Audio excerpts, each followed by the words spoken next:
안녕하세요. 장대현 독서대학의 장대현 목사입니다. 오늘은 2020년 부활절을 앞둔 고난주간을 맞이해서 고난에 대해서 함께 묵상하는 시간 가져보도록 하겠습니다. 키워드로는 고난과 위험, 긍정과 옵티미즘이라고 잡아보았습니다. 우리 함께 살펴보겠습니다. 먼저 고난과 위험에 대해서 한번 생각해 봐야 할 필요가 있습니다. 고난과 위험은 그 의미가 맞닿아 있습니다. 고난의 상황 속에 위험이 찾아들고요. 그리고 위험한 상황 그 자체가 고난이라고 이야기할 수 있습니다. 여기서 또 우리가 생각해 봐야 될 단어가 있습니다. 긍정입니다. 그리고 옵티미즘입니다.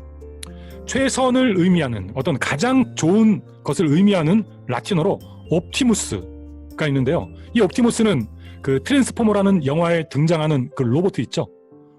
그 로봇의 이름이 옵티모스죠. 그리고 옵티모스의 다양한 시리즈들이 나오죠. 가장 좋고 어찌 보면 트랜스포머라고 하는 그 상황 속에서의 최선을 의미하는 그냥 그 로봇의 이름에 어떠한 이러한 최선이라고 하는 의미, 가장 좋은이라고 하는 그 이름을 붙였던 것 같습니다. 그래서 이 옵티미즘이라고 하는 것은 우리나라 말로 낙천주의, 낙관주의로 번역할 수가 있습니다. 부정적인 사건과 상황에 대해서 옵티미즘은 걱정과 비관 대신 희망을 이야기합니다. 그리고 여기서 이제 이 옵티미즘을 우리가 긍정이라고 이야기할 수가 있잖아요. 긍정은 현재의 상황을 인정하는 태도입니다. 긍정이라고 하는 것이 만약에 고난이라고 하는 상황에 직면했을 때 그 고난 자체를 인정하는 거예요. 고난 자체를 희망으로 보는, 잘못됐네요. 고난 자체를 희망으로 보는 태도가 긍정이 아닙니다. 그냥 고난을 있는 그대로 인정합니다. 사실을 사실로 보는 우리 인지의 논리, 그리고 상황의 논리가 긍정입니다. 현재를 직시하지 못하는 상태의 옵티미즘도 있을 수 있습니다. 상황은 어려운데 고난 속에 위험한 순간, 리스크, 데인저의 상황이 찾아왔는데도 불구하고 그 상태에서 긍정을 이야기한다고 한다면 여러분 그것은 불안한 미래를 초래하는 선택이고 그리고 실패의 길잡이가 될 뿐입니다. 진정한 긍정이라고 하는 것은 오늘의 입각에서 바라본 그 미래, 여러분 간극이 얼마나 크겠습니까? 지금 긍정이라고 얘기하는 것은 오늘 내가 어렵고 현실적으로는 앞으로 암담한 미래의 상황이 있지만 긍정은 뭡니까? 그래, 지금은 어려워. 그러나 저 미래 우리가 이렇게 단계를 밟아간다면, 우리가 그 간극을 채워간다면 그것은 결코 부정하게 볼 필요만은 없어. 불가능이 아니야. 그래서 이처럼 미래 간극을 어떻게 채워갈 것인가에 대한 실행 계획이 있는 이들의 그 여유로움을 저는 진정한 긍정이라고 이야기하고 싶습니다. 현실을 외면하는 막연한 긍정이 아니라 현실을 직시하고 인정하면서 대안을 가진 자로서의 마음의 평안, 내가 무언가를 포기할 것인지에 대해서도 알고요. 그리고 기다릴 줄도 알고, 그리고 그 고통을 고통으로 받아들일 줄도 압니다. 그리고 계획을 세우죠. 그리고 그들에게 찾아드는 이 평안의 이면에는 그냥 막연한 희망이 아니라 긴장이 있습니다. 그리고 새로운 각오가 있습니다. 예전의 그 각오가 아니라 예전과는 다른 삶, 예전과는 다른 시간 관리, 예전과는 다른 재정에 대한 관리, 그리고 예전과는 다른 마음가짐을 갖고 있는 겁니다. 이 옵티미즘이라고 하는 것을 긍정적인 측면으로만 바라볼 때는 너무 좋습니다. 가장 좋은 것, 최선.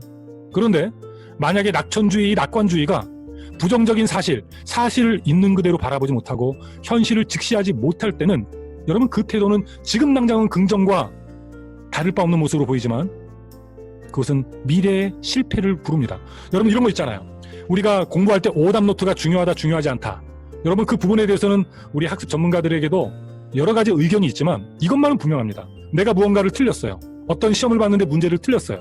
그러면 긍정이라고 하는 것이 그 당시에 그래, 지금은 못 봤지만 나중에 잘 볼 수 있어.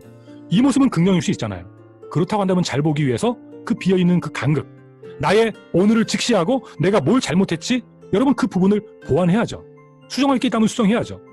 그런데 막연한 옵티미즘을 가진 사람들, 막연한 긍정을 하는 사람들, 진정한 긍정이 아니라 옵티미즘이 만약에 부정적으로 작용할 때는요, 그래, 뭐 틀릴 수 있지, 뭐 다음에 잘하면 되지 라고 하면서 미래와 오늘의 그 부족의 간극을 채워나갈 실행 계획을 갖고 있지 않는 사람들이 많이 있습니다. 오늘 여러분들에게는 참된 긍정, 참된 의미의 옵티미즘이 여러분의 삶의 중심에 있습니까? 아니면 그냥 막연한 긍정, 부정적인 의미의 옵티미즘이 여러분의 삶을 좌지우지하고 있습니까? 최선, 가장 좋은 오늘 긍정은 정말로 우리에게 최선이고 가장 좋은 선택일 수 있습니다. 그러나 우리에게 사실을 사실로 보는 눈, 현재를 직시하는 것, 그리고 미래를 향한 오늘 우리의 남다른 선택, 그리고 직면해야 되는 고난이 여전히 우리 앞에 있음을, 그래서 우리에게는 긴장 상태가 이어져야 되고요. 새로운 각오를 다지지 않으면 넘어질 수밖에 없는 상황이 우리 앞에 펼쳐진다는 사실을 우리가 기억해야 합니다. 우리 삶을 보면 고난을 선택한 사람들이 있습니다. 특별히 고난 주간을 맞이해서 우리가 예수 그리스도의 고난에 대해서 이야기하지 않을 수 없죠. 여러분, 예수 그리스도조차도 고난 앞에서 두려워했습니다. 이 잔을 내게서 돌려달라고까지 하나님 앞에 간구했습니다.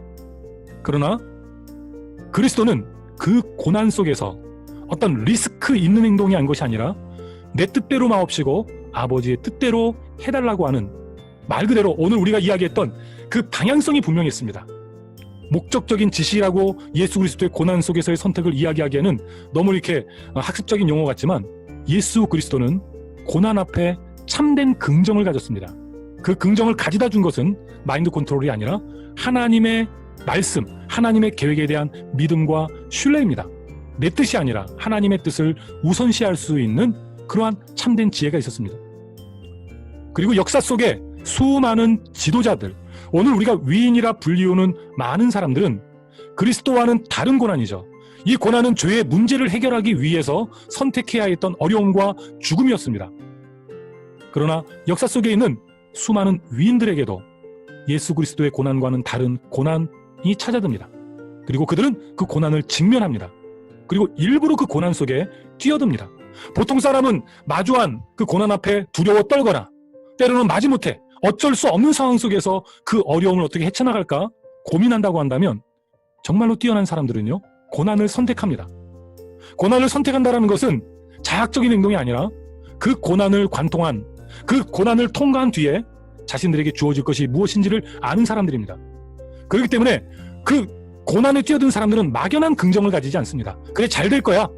지금은 어렵지만 나중은 잘 될 거야. 막연하게 긍정적인 사고를 가진 것이 아니라 그 고난 앞에서 자기가 무언가를 포기해야 되는지를 압니다. 예수 그리스도도 십자가를 포기하고 싶어 했습니다. 그러나 포기하지 않으셨습니다. 여러분, 운동선수들도 동계훈련을 합니다.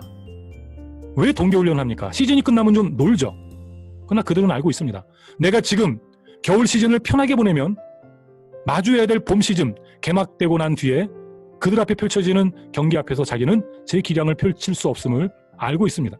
그래서 그들은 이 시즌이 끝나면 시즌보다 더한 그런 고통스러운 트레이닝을 위해 트레이닝에 최적화된 장소를 찾아 떠납니다. 여러분, 젊어서 고생은 사서도 한다고 하죠. 여기서의 고생은 바로 이 고난과 이 긍정, 진정한 긍정의 의미를 이야기하고 전제하고 있습니다. 현실을 직시하고 사실을 사실로 보고, 그리고 미래에 대한 계획을 갖고 있고, 거기서 최선의 노력을 다하겠다는 각오가 있는 젊어서의 고생은요, 사소할 수 있습니다. 그러나 오늘 우리의 삶 앞에 피해야 될 고난들이 얼마나 많은지 모릅니다. 잘못된 선택으로 인해 우리에게 다가온 고난, 불성실로 인해 오늘 우리 앞에 닥친 고난, 여러분, 이것은 결코 우리에게 유익을 가져다 주지 않습니다. 만약에 이 고난 앞에 그가 지혜로 내가 뭘 잘못했고 어떻게 불성실해 왔는지를 알고 그것과 다른 삶을 살겠다라고 하는 진정한 결단이 있는, 이 상황에서 그 결단이 있다고 한다면요, 이 고난조차도 젊어서 고생은 사서도 한다고 하는, 살 필요가 없지만 전화 위복의 순간이 될 수는 있습니다. 하이 리스크 하이 리턴이라고 하는 말이 있습니다. 우리 인터넷을 찾아보면 이렇게 정의하고 있습니다. 투자 위험이 높은 금융자산을 보유하면 시장에서 높은 운용 수익을 기대할 수 있다는 경제 심리에 대한 용어. 제가 이 주식을 안 하기 때문에 주식에 대해서는 잘 모르지만 경제에 대해서 요즘에 공부하면서 주식과 관계된 책도 몇 권 읽고 요약했습니다. 거기에 보면은 그 가치 투자라는 게 있더라고요. 어찌 보면 그 가치 투자라고 하는 개념 속에는 하이 리스크 하이 리턴이라고 하는 개념도 어느 정도는 포함하고 있습니다. 낮은 주식을 사서, 낮은 금액의 주식을 사서 높은 금액일 때 파는, 어찌 보면 그것이 가치 투자라고 할 수 있고요. 아주 좋은 기업이 어떠한 때 금융 어떤 그 주식의 가치가 하락했을 때 그때 샀다가 또 높아지면 파는 거를 가치 투자라고 하는 것 같더라고요. 예, 책을 통해 배운 내용입니다. 그러나 이 하이 리스크 하이 리턴이라고 하는 경제 안에서 이야기되는 이 상황은요, 약간 도박적인 어떠한 그런 상황이 약간의 도박적인 심리가 곁들여져 있는 그런 부분이 아닌가 생각합니다. 여러분, 하이 리스크, 하이 리턴 맞습니다. 이 위험, 이 위기를 극복하면은 기회가 주어지는 것은 맞지만 많은 사람들이 위기가 찾아왔을 때 그 위험한 상황 속에서 좌절하고 넘어지고 다시는 일어서지 못한다는 사실을 우리는 기억해야 됩니다. 위기는 기회다라는 말 얼마나 멋집니까? 그러나 많은 사람에게, 절대 다수에게 위기는 결코 기회가 되지 않았습니다. 오늘 우리는 위기를 초래하지 말아야 됩니다. 불성실로, 어리석은 선택으로. 오늘 우리가 젊어서 사는 그 고생은 위기가 아닙니다. 젊어서 사는 고생은 미래의 꿈과 비전을 향해 나가는 과정 속에서 다른 사람들은 선택하지 않는 그런 고난, 다른 사람들이 선택하지 않는 그 어려움에 대한 선택이지, 여기서 말하는 이 고난과 이 위기와 이 고난은, 젊어서의 고생은 결코 같은 선상에서 봐서는 안 될 부분입니다. 여러분들, 요즘 들어서 우리 기독교가, 우리 그리스도인들이 세상 사람들에게 조롱받을 때가 좀 있지 않습니까? 억울할 때도 있죠. 몇 사람의 일부의 잘못임에도 불구하고 기독교 전체가 욕을 먹고 예수 그리스도의 이름, 우리 하나님의 이름의 그 영광이 가려지는 그 상황들, 오늘 우리는 알고 있습니다. 예전에 기독교 안에 얼마나 많은 고난이 있었습니까? 믿음을 지키기 위해서 죽음을 감수해야 됐던. 그런데 오늘 우리가 당하고 있는 이 상황은 이전의 그 고난과는 좀 다른 것 같습니다. 예수 그리스도와 사도들이 당했던 고난과는 좀 다른 것 같습니다. 우리에게 평안이 찾아왔습니다. 예수 믿는다고 고난당하는 것이 아니라 도리어 예수 믿고 목회자로서의 삶을 살 때 이 세상이 존경을 오늘 우리에게 가져다 주었습니다. 예수 믿는다는 이름으로, 예수 믿는다는 이유만으로 존경받을 수 있는, 여러분, 그러한 시대가 있었습니다. 그런데 오늘 우리에게 닥친, 우리가 직면해야 되는 상황은 우리가 초래한, 피할 수도 있었던 그 어려움이 아닌가 생각합니다. 예수 그리스도의 참된 진리, 하나님의 말씀에 순종한 결과가 아니라 순종하지 못한 결과로 받아야 되는 그 손가락질, 그로 인한 하나님의 영광의 가리움. 여러분, 그것은 고난이라는 이름으로 이야기한다면 그것은 하나님의 이름을 망령되이 일컫는 것이라고 생각됩니다. 피해야 될 고난, 피할 수도 있었던 고난이 아닌가 생각합니다. 그러나 오늘 우리는 이것을 위기로 인지하고 이 위기를 기회로 삼아야 합니다. 예수 그리스도가 고난 앞에 하나님의 뜻을 추구했듯이 오늘 우리는 우리가 피할 수도 있었지만 우리 앞에 당면한 그 고난 앞에, 이 고난 주간, 거룩한 고난을 이야기하기 전에 오늘 우리의 실수로 찾아든 그 고난에 대해서 어떻게 그것을 기회로 삼을지 하나님 앞에 기도와 간구로 나아가며 오늘 우리가 무엇을 포기해야 될지에 대해서 우리는 이야기해야 됩니다. 우리 누가복음 16장에 보면 예수님께서 우리 거지 나사로 얘기를 하시죠. 부자와의 비교를 통해 거지 나사로는 하나님 곁으로 가고 부자는 지옥을 가는 그 비유를 드십니다.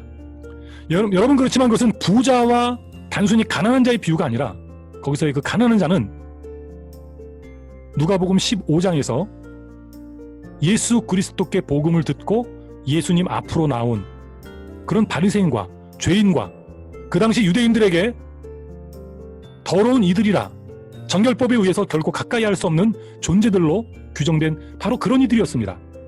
그런 이들은 복음을 듣고 죄를 자복하고 회개하며 하나님 앞으로 나왔습니다. 거기서의 나사로는 바로 그 가난한 자입니다. 거기서 부자는 누굽니까?